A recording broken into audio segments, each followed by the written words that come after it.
हम लोग भक्ति रसामृत सिंधु ग्रंथ से पढ़ रहे हैं। पूर्वी भाग तृतीय लहरी भाव भक्ति श्लोक क्रमांक 40 में भाव भक्ति से उत्पन्न होने वाले लक्षणों को सुन रहे हैं।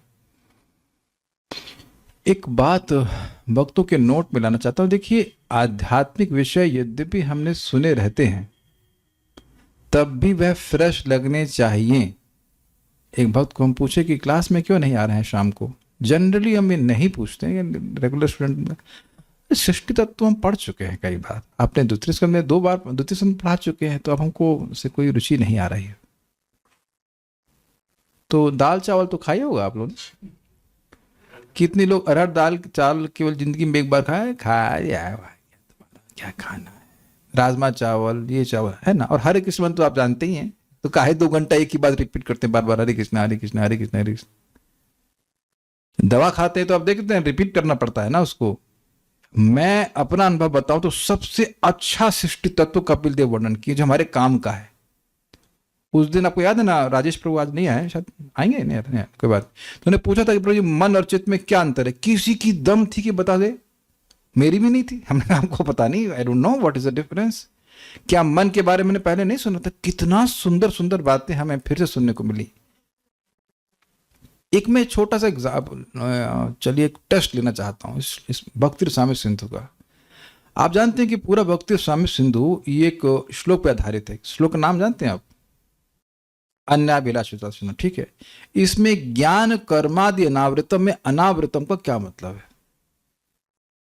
कोई व्यक्ति बोले तो हम ऑडियो में सुनना चाहेंगे। Who knows this? ज्ञान कर्मादि अनावृतम में गलत होगा तो भी चलेगा।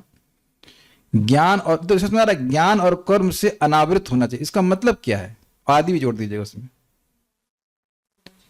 तो वेदवादिनी कह रही है ज्ञान और कर्म नहीं होना चाहिए। लेट्स सी सत्य प्रकाश प्रभु कुछ सत्य बोलते हैं इस बारे में कि नहीं। Let's see who can understand this.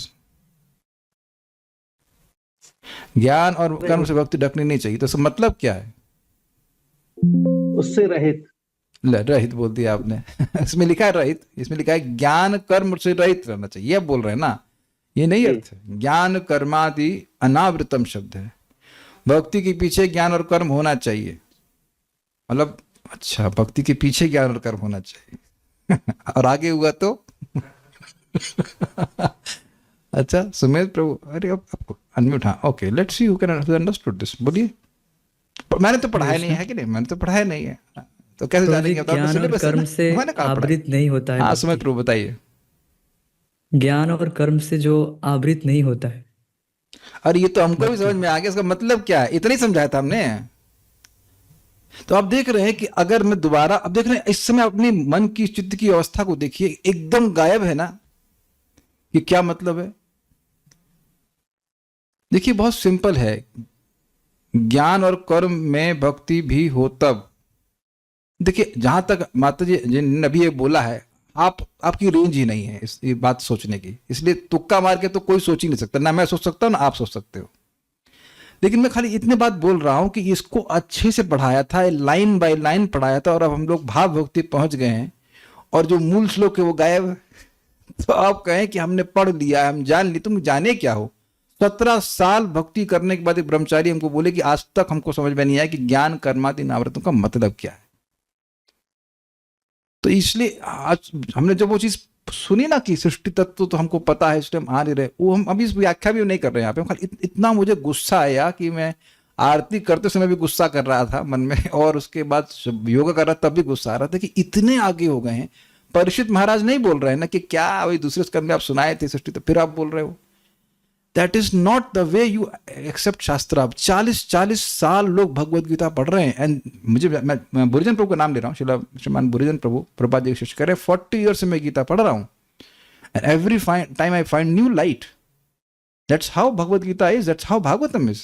इसलिए यह जिस दिन हमारे मन में आ गया ना, ये तो हम जानते हैं, पर समझ लीजिए कि उसी दिन आप कुछ नहीं जानते, कुछ अप्रिशिएट ही नहीं किया। अगर और नहीं तो फिर वो सृष्टि तत्व चैप्टर नंबर 26 डिलीट कर देना चाहिए। और वहां क्या लिखा है 1.1.3 में? मुंह बार बार इसका आस्वादन कीजिए। ये नहीं कि केवल दशम स्कंद पढ़िए, बाकी सब तो ऐसे छिलका है ना। दशम स्कंद गुदा है फल का, बाकी सब छिलका है ना। This is very dangerous, very dangerous. फिर से सुनिए, फिर से पढ़िए, फिर से सुनिए, जितना सुन रहे हैं उसको और भगवान के प्रति प्रीति बढ़ रही है। हम ज्ञान कर्मादि अनावृतम को नहीं एक्सप्लेन करेंगे, हम खाली प्रमाण दे रहे हैं कि सब गायब हो जाता है। इसके लिए हमने पूछा कि क्या मतलब इसका। चलिए अब हम इसको श्लोक को पढ़ रहे हैं। तो तद वसति स्थले प्रीतिर, मतलब भगवान के लीला स्थलियों में स्थान पर रहना से भगवान के धाम में रहने के प्रति अत्यंत प्रीति। यथा पद्यावल्याम, पद्यावली क्या है? पद्यावली, अवली मतलब गार्लैंड, बेसिकली अवली मतलब होता है लाइन। जैसे दीपावली सुनते ना, दीपों की पंक्ति, तो पद्यावली मतलब पद्यों की एक श्रृंखला, एग्जैक्ट दैट्स द वर्ड, श्रृंखला। तो ये स्वयं श्रील रूप गोस्वामी जी ने कंपोज नहीं की है, उसको इकट्ठा किया है। कुछ श्लोक उनके भी हो सकते हैं और कुछ अन्य अन्य भक्तों के अन्य शास्त्रों से उन्होंने इकट्ठे किए जिनको बहुत पसंद है। कभी मौका मिलेगा तो उसको भी पढ़ाएंगे। उससे श्रील रूप गोस्वामी जी कोट कर रहे हैं और इसको भी सुंदरता से गाया जाएगा। अत्रासीत् किल नंद सद्म शकट यात्रा भवद्भञ्जनम् बन्धश्छेद करोपि दामभिरभूत् बद्धोऽत्र दामोदरः। अत्रासीत् किल नन्दसात्मशकटस्यात्रा भवाद्भञ्जनम् बन्धच्छेद करोऽपि दामभिरभूत् बद्धोऽत्र दामोदरः। अत्रासीत् किल नंद सद्म शकटस् यात्रा भवद्भञ्जनम् बन्धश्छेद करोऽपि दामभिरभूत् बद्धोऽत्र दामोदरः। अत्रासीत् किल नन्दसात्मशकटस् यात्रा भवाद्भञ्जनम् बन्धच्छेद करोऽपि दामभिरभूत् बद्धोऽत्र दामोदरः। इत्थं माथुरवृद्धवक्त्रविगलत् पीयूषधारां पिबन् आनन्दाश्रुधरः कदा मधुपुरीं धन्यश्चरष्याम्यहम्। इत्थं माथुरवृद्धवक्त्रविगलत् पीयूषधारां पिबन् आनन्दाश्रुधरः कदा मधुपुरीं धन्यश्चरिष्याम्यहम्। बहुत सुंदर श्लोक है ना, बोलिए। अत्रासीत् किल नन्दसात्मशकटस् यात्रा भवाद्भञ्जनम् बन्धच्छेद करोऽपि दामभिरभूत् बद्धोऽत्र दामोदरः। अत्रासीत् किल नंद सद्म शकटस् यात्रा भवद्भञ्जनम् बन्धश्छेद करोऽपि दामभिरभूत् बद्धोऽत्र दामोदरः। इत्थं माथुरवृद्धवक्त्रविगलत् पीयूषधारां पिबन् आनन्दाश्रुधरः कदा मधुपुरीं धन्यश्चरिष्याम्यहम्। इत्थं माथुरवृद्धवक्त्रविगलत् पीयूषधारां पिबन् आनन्दाश्रुधरः कदा मधुपुरीं धन्यश्चरिष्याम्यहम्। एक बार सब लोग साथ में गाइए। अत्रासीत् किल नंद सद्म शकटस् यात्रा भवद्भञ्जनम् बंधश्छेद करोपि दामभिरभूत् बद्धोऽत्र दामोदरः इत्थं माथुरवृद्धवक्त्रविगलत् पीयूषधारां पिबन् आनन्दाश्रुधरः कदा मधुपुरीं धन्यश्चरेष्याम्यहम्। ना सुंदर श्लोक है। दिस इज रियली कर्ण रसायन। ये ट्यून स्पेशली और अच्छी लगती है। भगवान के निवास स्थल में प्रीति का वर्णन पद्यावली में इस प्रकार है। यहां पर गोपराज नंद का घर था, यहां शकट भंजन हुआ था। शकटासुर था ना, जो शकट के रूप में आया था, कार्ट के रूप में, कार्ट डीमन। भगवान हल्का सा पांव मारे थे, वो टूट गया था। भव बंधन छेदनकारी होते हुए भी दामोदर यहां पर दामबद्ध हुए थे। This is so sweet, is it not? वह भगवान जो हर जीव का, जो हर भगवान के शरण में आता है, उसके अविद्या के बंधन को काट देते हैं। लेकिन कितनी अद्भुत बात है कि वही भगवान यहाँ पर दाम से, यानी भगवान माता सीता की रस्सी से बांधे गए हैं। This is so sweet, is it not? मतलब बेसिकली भक्त इस प्रकार से बात कर रहे हैं। इस प्रकार मथुरावासी वृद्ध व्यक्तियों के मुख से वाक्यामृत धारा का पान करते करते आनंदाश्रु जल से वक्षस्थल को प्लावित करके कब मैं मथुरा मंडल में विचरण कर अपने को धन्य करूंगा। अत्र नंद सद्म आसित, सद्म मतलब होता घर, यहां नंद का घर था। तो कोई मथुरा का मतलब ब्रज का व्यक्ति बोल रहा है। किल निश्चय ही अत्र शकटस्य भंजनम, निश्चय ही यहां शकटासुर का वध हुआ था, अभवत मतलब हुआ था। अत्र दामोदर, यहां दामोदर श्री कृष्ण बंधस छेद कर, बंधन तोड़ने वाला अपि होते हुए भी दाम भी बद्ध, रस्सियों से बंधे अभूतता हो गए थे। इतम इस प्रकार माथुर वृद्ध, मथुरा के बुजुर्गों के, बुजुर्गों का मतलब हुआ मथुरा के जो वरिष्ठ भक्त हैं उनकी बात कर रहे हैं, इसलिए केवल बुढ़ा ही बोलेंगे। और व्हाट अ पॉइंट इज कि they have seen those past times, ऐसा करने का अर्थ है।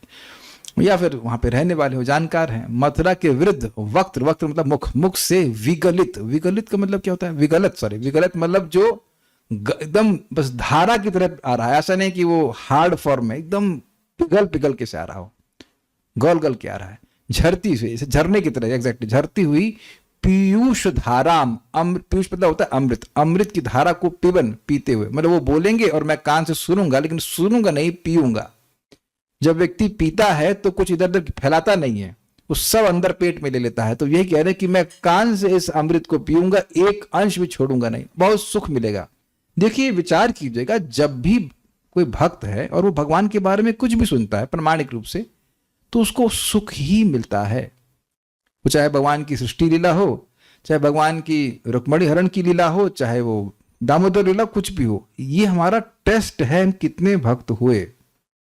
आप कोई भी लीला सुनेंगे वो एवर फ्रेश ही लगेगी।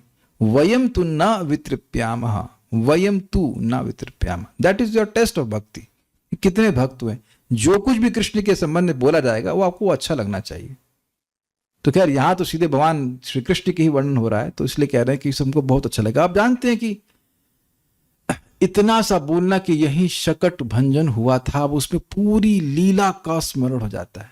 देखिए, जैसे मान लीजिए किसी का कोई लड़का है, वो दूर चला गया है पढ़ने के लिए, तो माँ बोलती है, एक दिन कभी उसने अरहर, मैं अपनी मम्मी की बात बोल रहा हूँ तो मैं ज्वाइन कर लिया मंदिर, तो अरहर की दाल बनाई, तो हाँ उसको बड़ा अच्छा लगता। वो केवल अरहर की दाल से उनको मेरा स्मरण होने लग जाता था।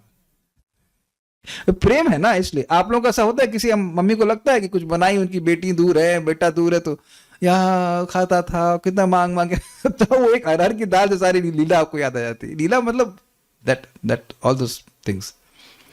तो शकट भंजन बोलने मात्र से भगवान श्री कृष्ण की सुंदर लीलाओं का वर्णन होगा, वो हो गया, मतलब उससे समझ में आ गया, वो सब उनको याद आ जाएगा। तो इसलिए कह रहे हैं कि इस प्रकार की अमृत धारा को मैं पीते हुए आनंदाश्रुधर, आनंद के आंसू धारण करने वाला, धन्य अहम, धन्य होकर मैं मधुपुरीम कदा चरिष्यामि, मधुरा नगरी में कब विचरण करूंगा। तो यहां पे देख रहे हैं कि अब इस भक्त को ऐसा लग रहा है कि पता नहीं धाम में है कि धाम के अंदर आने की एस्पिरेशन कर रहे हैं। हमको उस बारे में नहीं कुछ क्लियर किया जा रहा है, लेकिन इतना बोला जा रहा है एक बार फिर से गा लेते हैं, अब तो अर्थ को समझ में आ रहा है ना। एक थोड़ा शब्दों को समझाता हूं। अत्र आसीत किल नंद सद्म।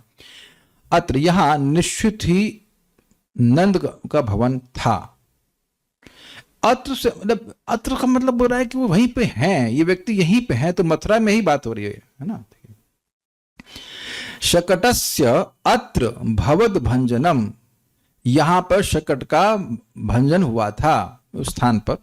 बंध छेद करोपि, बंधन का छेदन करने वाला होते हुए भी, दाम भीर अभूत बद्ध अत्र दामोदर, यहां पर भगवान दामोदर दाम यानी रस्सी से बांधे गए थे। समझ में आया सेकंड लाइन। इत्थम इस प्रकार, माथुर वृद्ध वक्त्र विगलत, मथुरा के श्रेष्ठ भक्तों के मुख से जो झरती हुई पीयूष की धारा है उसको पीते हुए आनंदाश्रुधर, आनंद के अश्रुओं को धारण करते हुए, कदा मधुपुरीम धन्यश्चरिष्यामि, मैं कब मधुपुरी में विचरण करते हुए धन्य हो जाऊंगा। क्या हुआ, फिर से बोलें एक बार, चलो साथ में बोलिए। अत्रासीत् किल नंद सद्म शकट यात्रा भवत् भंजनम, बंधश्छेद करोपि दामभिरभूत् बद्धोत्र दामोदरः। इत्थं माथुर वृद्ध वक्त्र विगलत् पीयूषधारां पिबन्, आनंदाश्रुधरः कदा मधुपुरीं धन्यश्चरिष्यामहम्। ठीक है, तो ये हुआ प्रीति तद वसत से। अच्छा, टीका भी तो है दुर्गम संगम। मधुपुरी शब्द से मधुरा मंडल को जानना होगा। मधुपुरी के स्थान में ब्रज भुवम पाठ भी है, मतलब यहां पर कहाँ है, इत्थम ब्रज भुवम वृद्ध वक्त्र, ऐसे भी चल सकता है। ठीक है। अपीच, अब यहां एक इंटरेस्टिंग पॉइंट आ रहा है। अभी तक सारे 9 कवर हो गए। अब यहां पे एक डिस्कशन ये आ रहा है कि कुछ लोग ऐसे हैं जो मुमुक्षु हैं, मोक्ष चाहते हैं। तो मोक्ष चाहने वाले कृष्ण की सेवा अच्छे से करना चाहते हैं, नहीं वो कृष्ण की सेवा नहीं करना चाहते हैं, वो भगवान में लीन होना चाहते हैं। लेकिन अब वह भी साधना कर रहे हैं, तो उनमें भी कुछ एक्सटर्नल सिम्टम्स आ सकते हैं। अष्ट सात्विक विकार के एकाध दो छुटपुट विकार वो भी कम मात्रा में आ सकते हैं, लेकिन वह रति का लक्षण नहीं है, क्योंकि वह श्री कृष्ण की सेवा नहीं करना चाहते। इसी डिस्कशन पे अब आगे बात बढ़ेगी। आप समझ रहे हैं, वो जो 9 पॉइंट थे वो क्लियर हो गए। हम भूल गए कि 9 पॉइंट थे क्या। भागवती कृष्ण की शुरुआत की कहां से हुई? तो श्लोक में क्या था वो, शांतिर अव्यर्थ कालत्वम, शांतिर अव्यर्थ कालत्वम। देखो देखो, गायब, सब गायब, सब गायब। तो अब तो दोबारा उसको नहीं पढ़ना चाहिए। हाँ बोलिए, 9 में से एक आध भी याद, 2 याद हो गया। शांति कहाँ था, श्लोक कौन सा था, रुकिए। हाँ यही होगा, 25वां श्लोक था। फिर गा लेते हैं भैया, भूल जाएंगे। शांतिरव्यर्थ कालत्वम विरक्तिर्मान शून्यता आशा बंधो समुत्कंठा नाम गाने सदा रुचि आसक्तिस्तद गुणाख्याने प्रीतिस्तद वसति स्थले इत्याद्यः अनुभावास्युर्जात भावांकुरे जने। तो इसमें से कुछ एक आध, मान लीजिए कोई व्यक्ति मोक्ष चाहता है, तो उस जगह से विरक्ति उसको मान लीजिए है, वो मान की अपेक्षा नहीं कर रहा है। ये कुछ सिम्टम्स दिख सकते हैं, लेकिन भगवान की सेवा की स्पृहा नहीं है, तो इसलिए ऐसे लोगों में कुछ रति के लक्षण उत्पन्न होने पर भी उसको रति नहीं कहा जाएगा। Is that clear?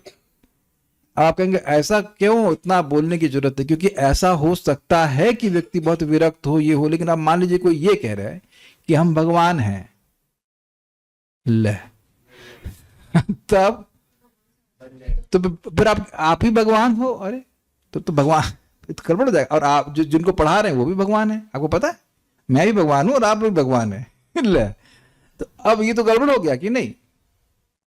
तो ऐसे में आप ये नहीं कह सकते कि वो रति है। रति बहुत सिंपल है। भगवान की भक्ति में भक्त, भक्ति और भगवान, ये तीनों चीज शाश्वत है, ये स्वीकार करना पड़ेगा। अगर आप भगवान हो गए भक्ति करके, तो भक्त गायब और भक्ति भी गायब। समझ रहे हैं आप ये बात कि नहीं समझ रहे?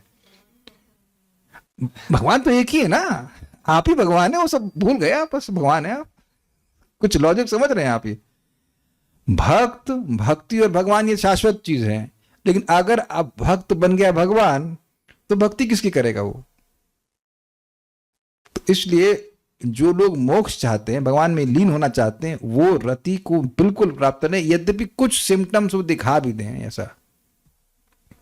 तो भगवान की जो सेवा करने की स्पृहा है वो मुख्य लक्षण है। वो सब नहीं है तो फिर थोड़ा बहुत आभास होने से भी कोई माना नहीं जाएगा कि वो रति है। तो इस डिस्कशन को किया जाएगा और काफी देर तक किया जाएगा इसको, मतलब काफी सारे श्लोक इसमें आएंगे तो इसमें देखते हैं। अपीचा, अपीचा का अर्थ यहाँ पे है, जैसे आप शाब्दिक अर्थ लेंगे, अपीचा का मतलब और भी, च मतलब और, अपी मतलब भी, और भी का मतलब ये नहीं कि वो भक्ति के लक्षण बता रहे हैं। यहां पर अपीच का अर्थ लिखा है किंतु। किंतु इस किंतु मीन्स अपोजिट। ये सब भक्ति के लक्षण हैं, भाव भक्ति के, किंतु बट अब कुछ अन्य लोग हैं, उनमें कुछ लक्षण आएंगे तो भी इनको भक्ति के लक्षण नहीं कहा जाएगा। तो मेरे पीछे बोलिए, कैसे बोलेंगे इसको? व्यक्तम असृणते वांत लक्ष्यते रतिलक्षणम। व्यक्तम् असृणते वान्तः लक्ष्यते रतिलक्षणम्। व्यक्तम असृणते वांतर लक्ष्यते रतिलक्षणम। व्यक्तम् असृणते वान्तः लक्ष्यते रतिलक्षणम्। मुमुक्षु प्रभृतीनां चेत् भवेद् एषा रतिर्नहि। मुमुक्षु प्रभृतीनां चेत् भवेद् एषा रतिर्नहि। व्यक्तम् असृणते वांतर लक्ष्यते रतिलक्षणम्। व्यक्तम् असृणते वान्तः लक्ष्यते रतिलक्षणम्। मुमुक्षु प्रभृतीनां चेद् भवेद् एषा रतिर्नहि। मुमुक्षु प्रभृतीनां चेद् भवेद् एषा रतिर्नहि। व्यक्तम् असृणते वान्तः लक्ष्यते रतिलक्षणम्। व्यक्तम् असृणते वांतर लक्ष्यते रतिलक्षणम्। मुमुक्षु प्रभृतीनां चेद् भवेद् एषा रतिर्नहि। मुमुक्षु प्रभृतीनां चेद् भवेद् एषा रतिर्नहि। नहीं, रति नहीं है। देखिए, ध्यान देना होगा कि भाई ऐसा कोई व्यक्ति दिखे जो मोक्ष की बहुत सराहना कर रहा हो, तो उससे आप मतलब उसको अमेरिका भेज दीजिए, आप भारत में रहिए। इज सो डेंजरस, क्योंकि संगति से संगात संजायते काम। ऐसी इच्छा पर हमारे दिल में अलग, अच्छा है चलो मोक्ष ही ले लेते हैं, ऐसा करके very very dangerous. And you must remember कि भोग और मोक्ष देकर कृष्ण छूट जाएंगे तो भक्ति नहीं देंगे। मोक्ष देना उनके लिए बहुत आसान है, भक्ति रोक के देते हैं। तो बी केयरफुल। इस संबंध में और भी कहते हैं, अंतःकरण की स्निग्धता रति का लक्षण है। तो स्पष्ट है, मुमुक्षु आदि में यदि स्पष्ट रूप में मसृणता के समान यानी स्निग्धता के समान रति चिन्ह देखी जाती है तो भी उसको रति नहीं कहा जाएगा। लगे भी कि हृदय सॉफ्ट हो गया है, बड़े दयालु हो गए हैं, ये है फलान ढिमकाना, लेकिन वह रति नहीं कही जाएगी। क्यों नहीं कही जाएगी? क्योंकि रति मतलब भगवत प्रेम, वो तो है ही नहीं। भाई मुमुक्षु का मतलब क्या है? मुझे सुख मिले और मेरे दुख की निवृत्ति हो जाए, यह है मोक्ष कामना। सबको समझ में आ रहा है? See, whenever you want some liberation, some type of liberation in this world, what do you want? इस दुख की निवृत्ति हो जाए और हमको सुख मिल जाए, चैन मिल जाए। दांत में दर्द हो रहा है, दांत का दर्द समाप्त हो जाए। उसमें कृष्ण कहाँ है? नहीं है ना? क्या आप समझ पा रहे हैं? इंद्रिय तृप्ति इज नॉट डिफरेंट फ्रॉम मोक्ष अभिलाषा। जब व्यक्ति इंद्रिय तृप्ति चाहता है तो क्या चाहता है? मेरा दुख निवृत्त हो जाए और मुझको सुख मिल जाए। ये तो आप लोग समझ नहीं पा रहे हैं ना? इसके लिए कौन सा दृष्टांत देना पड़ेगा? किसको समझ में नहीं आ रहा है ये बात? सबको समझ में आ रहा है? मुझे सुख मिल जाए और मेरे दुख की निवृत्ति हो जाए, ये होता है इंद्रिय तृप्ति। और इसका हाईएस्ट लेवल है मोक्ष। मोक्ष भी तार मध्य मोक्ष वांछा कैटभ प्रधान, जहां होते कृष्ण भक्ति है अंतर ध्यान। मोक्ष की जो स्पृहा है वो सबसे बड़ी चीटिंग है जीवात्मा के लिए। लोग कहेंगे अरे तो जगत से कुछ नहीं चाहते। नहीं नहीं नहीं नहीं नहीं, वो अपने दुख की निवृत्ति चाहते और खुद सुख की प्राप्ति करना चाहते हैं, कृष्ण की सेवा नहीं करना चाहते। Very very clear. तो मोक्ष की अभिलाषा होगी तो भक्ति वहां से गायब हो जाएगी। इसलिए यहां समझना जरूरी है कि भाई बाह्य रूप से सिम्टम कोई दिखा भी रहा हो थोड़ा बहुत, हृदय बहुत कोमल है, मीठा मीठा बोल रहा है, कभी डांट भी नहीं लगाता है, जो भी ना, सो मेनी थिंग्स व्हाटएवर, फिर भी उसकी स्पृहा क्या है? And be very careful. Yes, we don't disrespect anyone, but मोक्ष इच्छा करने वालों से दूर रहना चाहिए. आप रामदास के बारे में जानते हैं तो अभी उसको नहीं बोल रहा हूं मैं, पर श्लोक समझ लेते हैं. चेत, चेत मतलब यदि. मुमुक्षु प्रभृति नाम, देखिए प्रवृत्ति का मतलब होता है आदि, एक्सेट्रा. मोक्ष कामी आदि लोगों में, इसका मतलब मोक्ष कामने वाला और सिद्धि कामने वाला. कुछ सिद्धि कामना करना चाहता है तो वह भी लग सकता है कि वो कुछ सिम्टम्स दिखा रहा है भक्ति के, लेकिन ना, उनमें व्यक्तम स्पष्ट रूप से अंतःमसृणता इव. जब इसका अनुवाद कर रहे थे तो हम सब इव फंस गए. इवा शब्द क्या है? वाई इवा, ये इवा च, ये सब बड़े खतरनाक शब्द हैं. इन ये अव्यय होते हैं, इनके डेक्लिनेशन नहीं चलते, इनके कोई रूप नहीं चलते, लेकिन ये सब श्लोक का ना रूप चेंज कर देते हैं, अर्थ चेंज कर देते हैं. इवा मतलब जैसा, नॉट एवा. समझते हैं ना? इवा मतलब अंतःकरण की कोमलता के समान रति लक्षणम लक्ष्यते, रति चिन्ह दिखाई देते हैं. मतलब ऐसा लगता है कि जैसे एक शुद्ध भक्त होता है जिसका हृदय पूरी तरह पवित्र है, पूरी तरह सॉफ्ट हो गया, ऐसा ही तो है, ये बिल्कुल वही तो है, एकदम कॉपी भी नहीं. अरे वही है माता जी, कॉपी क्या है? तो हम देखिए कितना सॉफ्ट हृदय है. जो हृदय सॉफ्ट होगा वो कृष्ण को सुखी करना चाहेगा ना. कृष्ण हमारे स्वामी है, एक सिंपल सी बात है, स्वामी की आज्ञा का पालन करके वे स्वामी को खुशी करेगा. It's very simple, is it not? तो भगवान जो बोल रहे हैं वही वो जो ना करना चाहे, तो उसका हृदय सॉफ्ट हुआ कैसे? इसलिए कह रहे लग रहा है कि हृदय सॉफ्ट हुआ, लेकिन सॉफ्ट नहीं हुआ है. सॉफ्ट हृदय होता, और चलिए अब हम पूछते हैं वेदवाद में, आपको परेशान करते हैं, ये भाव स्तर पर हृदय सॉफ्ट होता है कि नहीं? माइक बताइए. You will able to answer. होता है. कैसे होता है? भगवान का प्रेम प्राप्त हो गया होता है. भाव भक्ति की डेफिनेशन के हिसाब से. चलिए मैं श्लोक बोल दूं संस्कृत में, आपको हिंट देता हूं. शुद्ध सत्व विशेषात्मा प्रेम सूर्यांशु साम्य भाग रुचिभिस् चित्तमासन्न कृत तद असौभाव उच्यते. प्रभु जी, विशेष शुद्ध सत्व अर्थात नहीं, वो तो छोड़ दीजिए, बस मैंने इसमें एक हिंट दिया है कि एलादिनी शक्ति और हाँ वो सब बता देंगे, कोई अपने आप सेलेक्ट कर लीजिए क्या उत्तर है. क्या ऐसे एग्जाम में आप लिखते थे? रुचि मत चित्त मास, इतना सहायता तो कोई नहीं करेगा आपकी. चित्त चित्त, हाँ मास, क्या? ओके, कुछ भक्त यहाँ बोल रहे हैं ठीक से. तो ये तो अब सृष्टि तत्व तो नहीं है, इसको तो समझाइए. ओके, तो रुचि भी की क्या अर्थ बताया था? वरुण प्रभु बहुत हंस रहे हैं थोड़ा सा. इसको तो सब जानते हैं, ऐसा सब जानते, ही नोज इट ऑल. बताइए कि क्या मतलब है इसका? भगवान में रुचि हो जाती है सहज रूप से. चलिए आपके परिवार में ही हम हेल्प माता जी बताएंगे. रुचि भी चित्त मासरण के, तो बहुत मेहनत करी थी. रुक्मणी माता जी सही बता रही हैं. किस चीज की रुचि? 3 अभिलाषा बोली गई थी. हाँ बोलो. Yes yes yes yes. अब तो हो ही गया 50%. तो अनुकूल सेवा, वेरी गुड. सौहार्द अभिलाषा, और भूल रहे ना, सौहार्द की अभिलाषा, कृष्ण की प्राप्ति की अभिलाषा, वेरी गुड. कृष्ण की अनुकूलमय सेवा और कृष्ण की सौहार्द.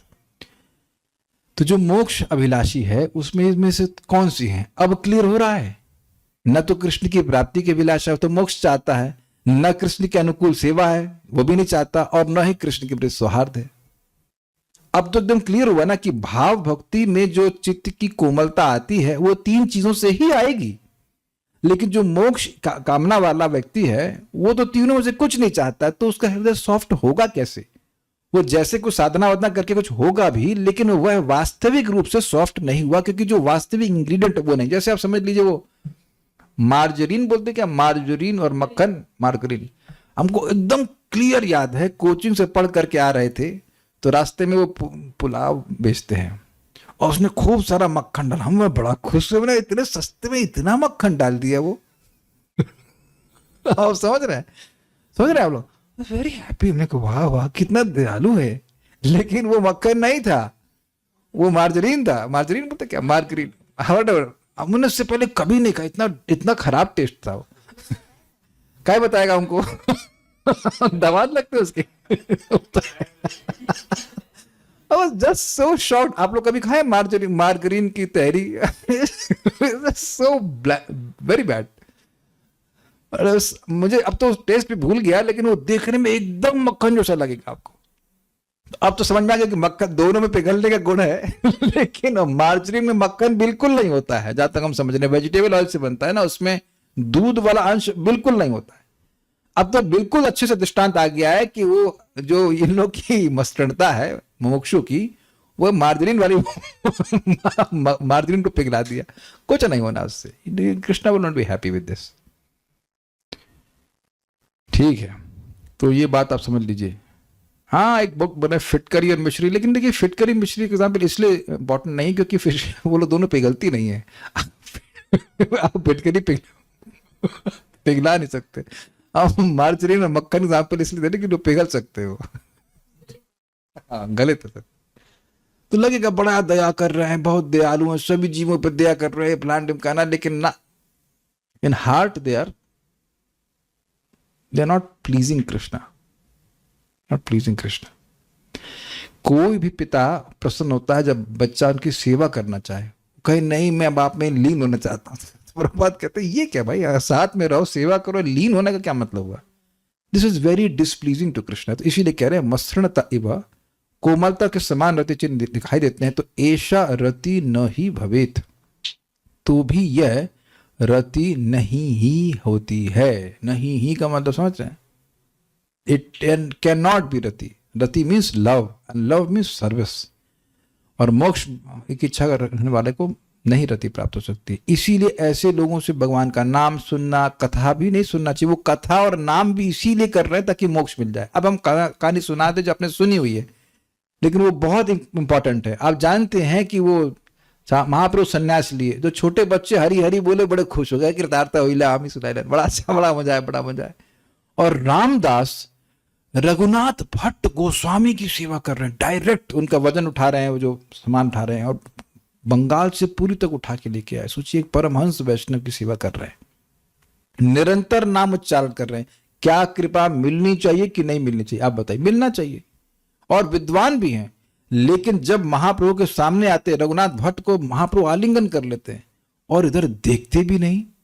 ही एब्सोल्युटली नेग्लेक्ट्स। वो गुस्सा इसलिए नहीं करते कि नाम तो बोल रहा है, भगवान के नाम का नाम उच्चारण कर रहा है, लेकिन वहां स्पष्ट लिखा है कि उसके हृदय में राम बनने की इच्छा थी, राम में लीन होने की इच्छा थी। Is extremely displeasing to the lord. इसीलिए सिद्धांत समझना चाहिए, नहीं तो भारत में ये बड़ी बीमारी है, लीन होना है, लीन होना है, लीन होना है। This is more prevalent that you are thinking. भगवान की शाश्वत सेवा में जाना ये कम बात आती है, लीन होना है, लीन होना, इसका हल्ला बहुत ज्यादा होता है। ये भगवान को बिल्कुल पसंद नहीं आता, ये प्रेम है ही नहीं। लीन होने में रुचि जिसकी है उसका चित्त नहीं मतलब पिघला है। दुर्गम संगम में एकमात्र श्री कृष्ण विषयक स्पृहा ही रति का मुख्य लक्षण है। यदि अन्य विषयक स्पृहा रहती है और रति के अन्य सात्विक आदि लक्षण देखने में आता है, तो उसको श्री कृष्ण रति नहीं मानना चाहिए। इसी को व्यक्त करने के लिए अपिच इत्यादि कहा गया है। यहां चकार का प्रयोग तू शब्द के अर्थ में है, मतलब किंतु। इसे सेपरेट पॉइंट की, ये सब भाव भक्ति के लक्षण है, लेकिन किंतु अगर मोक्ष की अभिलाषा है तो भाव भक्ति नहीं।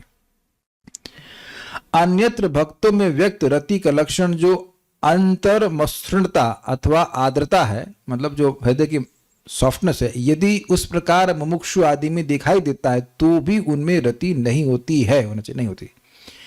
उसका कारण यह है कि मुमुक्षु आदि की स्पृहा मोक्ष आदि अन्य विषयों में होती है। जब वह प्रेम चाहते ही नहीं तो ठाकुर जी देंगे क्यों? उन्हें मोक्ष चाहिए, मोक्ष दे देते हैं। यदि यहाँ ऐसा नहीं समझना चाहिए कि कृष्ण भिन्न अन्य विषयक स्पृहा होने पर अन्य विषयक रति होगी। समझे बात यह कि अरे वो तो मोक्ष में रति प्राप्त की, नहीं नहीं नहीं, रति केवल और केवल श्री कृष्ण के लिए है। ये नहीं कह सकते कि स्वर्ग जाने में रति प्राप्त हो गई, या मोक्ष की इच्छा हो गई, सिद्धि में रति, ना ना ना ना। Rati is exact word only applying for Krishna या भगवान विष्णु। भगवान में ही रति होनी चाहिए। रति का आप समझ रहे हैं, भगवान विष्णु में भी हो सकता है प्रेम, नारायण राम भगवान किसी भी विष्णु स्वरूप में रति होनी चाहिए। रति उन्हीं पे अप्लाई करेंगे, ये होगी, ये बात बोल रहे हैं। मोक्ष में आप रति नहीं अप्लाई कर सकते। भाव यह है कि रति कृष्ण विषय की होती, कृष्ण मतलब कृष्ण के स्वांश विस्तार पे। अब यहां तक कोई किसी का प्रश्न है तो एक बार देख लेता हूं।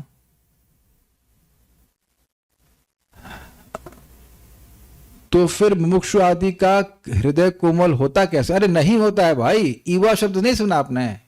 ईवा पे भूल गई आप आइएगा घर वृंदावन में, आपके लिए स्पेशली मार्जरीन की विद्वानी मंगा के रखना, मार्जरीन की तैयारी, उसमें केवल तुलसी मिला देंगे, भगवान को तो अर्पण नहीं करेंगे। तो मार्जरीन और मक्खन में अंतर नहीं समझ रहे हैं? मार्जरीन एकदम जाके नेट सर्च कीजिएगा मार्जरीन में क्या होता है। क्या कह रहे हैं? हाँ ये बता रहे हैं, आपको कैसे पता? देखा आपने, देखा मुझे, आपने आप खाए नहीं विश्वास। वो सस्ता होता है, वो देखने में लगा कि मक्खन जैसा है, लेकिन वो, हाँ तभी तो प्रेम प्रेम ओढ़ के डाल रहे हैं। तो मार्जरीन इज नॉट मक्खन। अब इतना ज्ञान तो रखिए, इससे हम इतना दृष्टांत समझ में आना चाहिए, क्योंकि ये तीन अभिलाषा तो उनमें नहीं है। अरे तो यही तो बोल रहे हैं नहीं है, इसलिए वो इसीलिए मसृणता ईवा लगा है, मतलब दिखाएंगे कि हम जीवों पर दया कर रहे हैं, गरीबों की सहायता कर रहे हैं, ये कर रहे हैं फलान, और लोग कहते हैं बड़े दयालु महाराज हैं, ये है फलान, दया है, ऐसा आप नहीं कह सकते कि नहीं है। बहुत से लोग इस प्रकार से बोलते हैं दयालु में, दयालु में, बट नहीं। रूप गोस्वामी फिर ये क्यों कह रहे हैं कि उनका हृदय कोमल के समान दिखता है, अर्थात कुछ तो कोमल होता है, तभी तो लक्षण दिख रहा है।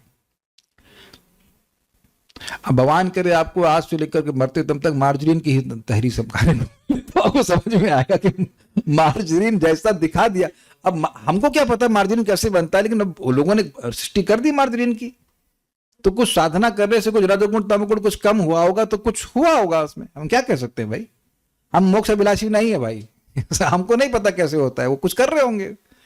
अब एक प्रैक्टिकल देख लो आप, चलो हाँ। अब ये देखिए रामदास जी पे केस स्टडी, उनका हृदय कोमल जैसा लग रहा था कि अरे रे मैं तो एकदम शूद्र हूं, मैं बहुत नम्र हूं, मतलब मैं तो सेवा में लगा हूं। और एक और व्यक्ति था, परम पूज्य राधानाथ महाराज की बुक पढ़िएगा, जर्नी होम, वहां भी ऐसे व्यक्ति से मिला हो, मिले महाराज, क्षमा कीजिए मेरे महाराज, उस समय महाराज नहीं थे, वो लड़के थे। तो एक व्यक्ति था, वो ऐसे ही राम राम 24 घंटे रटे जाए और खूब लोगों की सेवा करेगा। तो सेवा की भावना से तो आप समझेंगे ना कि व्यक्ति कहते बड़ा सॉफ्ट है, उसे सेवा नहीं करना चाहता है। तो एक दिन उसने प्रसाद के लिए महाराज को बुलाया। महाराज भी सब लड़के जो थे, जो भी महाराज का कर्मी नाम था, मैं नाम नहीं भूल रहा हूँ। तो महाराज बैठे प्रसाद पा रहे थे, तो बोलता आपको पता है कि मैं राम राम दिन भर क्यों रटता रहता हूँ? कहे नहीं, मुझे क्या पता। आपको पता है कि मैं इतना लोगों की निस्वार्थ भाव से सेवा क्यों करता रहता हूँ? नहीं। तो कह रहे क्योंकि एक दिन इससे मैं राम बन जाऊंगा। तो महाराज बोले I had very great difficulty digesting that prasad समझे बात? वो प्रसाद डाइजेस्ट करना हमको बड़ा भारी लगा। तो अब देखिए, देखने में बाह्य रूप से लग रहा है कि बहुत, मतलब बेसिकली आडंबर, तो आडंबर ही है, वो वास्तविकता नहीं है। अरे अच्छा सिंपल, कितनी बार एग्जाम्पल सुन चुके हैं भाई, दुकान में गए चाय पूछ रहा है आपको या चाट पूछ रहा है, तो लग रहा है तो बड़ा प्रेमी है हमारा भाई। प्रेमी नहीं है, उसके हृदय में कुछ और इच्छा है। तो उम्मीद है कि बात समझ में आ गई होगी। यद्यपि कोमल नहीं है उनका, तो भाई तो बोल रहा है ईवा, ईवा मतलब ही होता है जैसा, जैसा आपने सुना था वो एग्जाम्पल ईवा का था। अरे सीपी लगती है कि वो चांदी की थोड़ी ना होती है, या आजकल वो आर्टिफिशियल गहने पहनते हैं, तो वो देखने में लग रहा है कि सोने का है इत्यादि, थोड़ा सोने का थोड़ा होता है। तो समझ में आना चाहिए बात, नहीं कोमल होता है। और कुछ पूछ रहे हैं भगवान के? हाँ ठीक है, तो उत्तर दिए गए थे, और तो कुछ नहीं है।